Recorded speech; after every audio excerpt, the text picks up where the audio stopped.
व्यावसायिक संचार में आज हम व्यावसायिक संचार के कार्य फंक्शन ऑफ बिजनेस कम्युनिकेशन का अध्ययन करेंगे।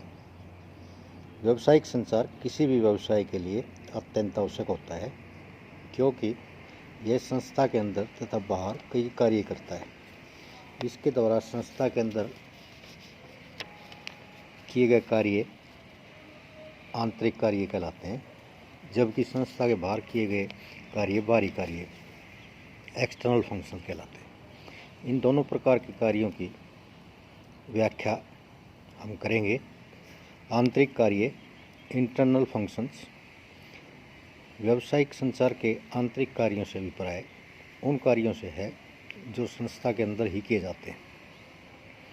ये कार्य प्रबंधन एवं कर्मचारियों से संबंधित हो सकते हैं। व्यावसायिक संचार के प्रमुख आंतरिक कार्य निम्न प्रकार हैं। प्रबंधकों को सूचना प्रदान करना, प्रोवाइड्स इंफॉर्मेशन टू मैनेजर्स। व्यावसायिक क्रिया को सुचारू रूप से चलाने के लिए प्रबंधकों को कई प्रकार की जानकारियों की आवश्यकता होती है। ये जानकारियाँ सरकारी नीतियों, कच्चे माल की कीमत एवं उपलब्धता, कर्मचारियों की उत्पादकता आदि से संबंधित हो सकती है। व्यावसायिक संचार प्रबंधकों को ये सूचनाएं प्रदान करता है तथा उन्हें उत्पादन तथा विपणन से संबंधित विभिन्न निर्णय लेने में सहायता करता है। नंबर 2, कर्मचारियों को सूचनाएं प्रदान करना, प्रोवाइड्स इंफॉर्मेशन टू एम्प्लॉयज़। व्यावसायिक संचार कर्मचारियों को संस्था की नीतियों, किए जाने वाले कार्यों, उनके वेतन आदि के संबंध में सूचनाएं प्रदान करने का कार्य करता है। ये सूचनाएं कर्मचारियों को अधिक कुशलतापूर्वक कार्य करने में सहायता प्रदान करती है। तीसरा, समझ एवं सहयोग विकसित करना, प्रमोट्स अंडरस्टैंडिंग कोऑपरेशन। व्यावसायिक संचार के परिणाम स्वरूप संस्था में एक स्वस्थ वातावरण को विकसित किया जा सकता है। व्यावसायिक संचार से प्रबंधन एवं कर्मचारियों के मध्य बेहतर समझ तथा सहयोग उत्पन्न होता है। 4, कर्मचारियों को प्रेरित करना, मोटिवेट्स द एम्प्लॉयज़। व्यावसायिक संचार कर्मचारियों को अपने विचार, सुझाव, शिकायतें आदि सामने रखने का अवसर प्रदान करता है। इसके परिणाम स्वरूप वे स्वयं को संस्था का एक महत्वपूर्ण भाग समझते हैं तथा परिश्रम करने के लिए प्रेरित होते हैं। नंबर 5, नीतियों के अधिक प्रभावी क्रियान्वयन में सहायक, helps in effective implementation of policies. व्यावसायिक संचार संस्था की नीतियों के प्रभावी क्रियान्वयन में भी सहायता करता है। इस प्रकार के संचार से कर्मचारी नीतियों को बेहतर ढंग से समझ पाते हैं तथा परिणाम स्वरूप इन नीतियों को अधिक सावधानीपूर्वक लागू किया जाता है। नंबर 6, परिणाम प्रेषित करना, कम्युनिकेशन ऑफ रिजल्ट्स और कम्युनिकेट्स द रिजल्ट्स। व्यावसायिक संचार का एक अन्य महत्वपूर्ण कार्य यह है कि यह संस्था के विभिन्न विभागों को परिणाम प्रेषित करता है। ये परिणाम कर्मचारियों को उनकी शक्ति एवं कमियों को जानने में सहायता करते हैं। नंबर 7, मनोबल में वृद्धि, इम्प्रूव्स मोरल।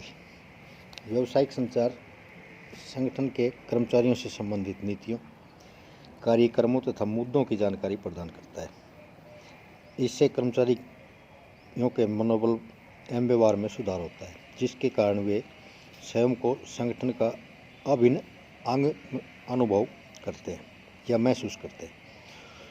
ऊपर की ओर संचार जैसे अपवर्ड कम्युनिकेशन, सुझाव, शिकायतों आदि का प्रयोग कर्मचारी के मनोबल में वृद्धि के लिए किया जाता है। इसके अतिरिक्त संचार का मुक्त प्रवाह कर्मचारियों में निश्चितता की भावना उत्पन्न करता है। बाहरी कार्य, एक्सटर्नल फंक्शंस। व्यावसायिक संचार के बाहरी कार्यों से अभिप्राय उन कार्यों से है जो संस्था से बाहर के लोगों तथा समूहों जैसे वितरकों, ग्राहकों आदि से संचार के समय किए जाते हैं। व्यावसायिक संचार द्वारा किए जाने वाले बाहरी कार्य कुछ इस प्रकार। नंबर 1, सरकारी एजेंसियों से संचार, कम्युनिकेट्स विद गवर्नमेंट एजेंसीज। वर्तमान में विभिन्न सरकारी एजेंसियां तथा विभाग व्यावसायिक संस्था के कार्यों पर गहरा प्रभाव डालते हैं, इसलिए इन एजेंसियों तथा विभागों के साथ संचार अनिवार्य हो जाता है। इस संबंध में व्यावसायिक संचार काफ़ी सहायता करता है। नंबर 2, पूर्तिकर्ताओं के संचार, कम्युनिकेट्स विद सप्लायर्स। एक व्यावसायिक संगठन कच्चे माल, यंत्रों आदि के लिए विभिन्न पूर्तिकर्ताओं पर निर्भर रहता है। व्यावसायिक संचार इन पूर्तिकर्ताओं को संस्था की आवश्यकताएं प्रेषित करने में सहायता करता है ताकि व्यवसाय ठीक प्रकार से चल सके। नंबर 3, वितरकों तथा फुटकरों से संचार, communication with distributors and retailers. वितरक तथा फुटकर संस्था की बिक्री में वृद्धि तथा इसकी प्रतिष्ठा को बढ़ाने में महत्वपूर्ण भूमिका निभाते हैं।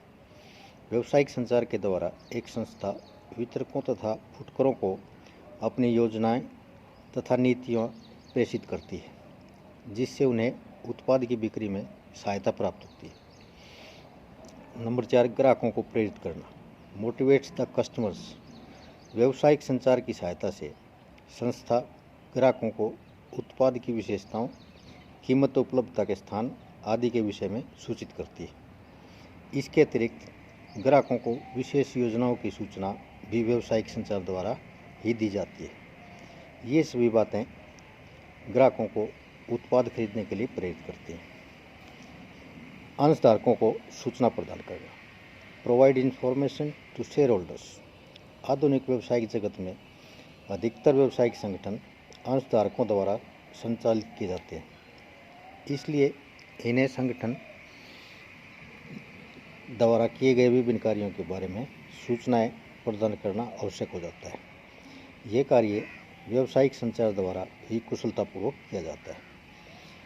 नंबर 6, व्यावसायिक संस्था की ख्याति का निर्माण, creates goodwill of business organisations.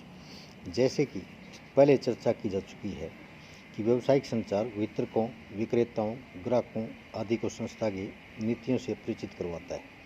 इससे बाजार में व्यावसायिक संस्था की ख्याति के निर्माण में सहायता मिलती है। नंबर 7, जनता को शिक्षित करना, एजुकेट्स द पब्लिक। व्यावसायिक संचार जनता को नए उत्पादों, प्रचलित उत्पादों के नए प्रयोगों, नई योजनाओं आदि के विषय में सूचित करने में सहायता करता है। इसके परिणाम स्वरूप जनता के बाजार संबंधी ज्ञान में वृद्धि होती है। इस प्रकार व्यावसायिक संचार जनता को शिक्षित करने का भी कार्य करता है। संक्षेप में हम कह सकते हैं कि व्यावसायिक संचार द्वारा विभिन्न आंतरिक व बाहरी कार्य किए जाते हैं। ये कार्य संस्था को अपने उत्पाद की बिक्री में वृद्धि तथा बाजार में इसकी प्रतिष्ठा के निर्माण में सहायता करते हैं। इसके अतिरिक्त ये कार्य संस्था में सहयोग तथा समन्वय के वातावरण का भी निर्माण करते हैं। Thank you.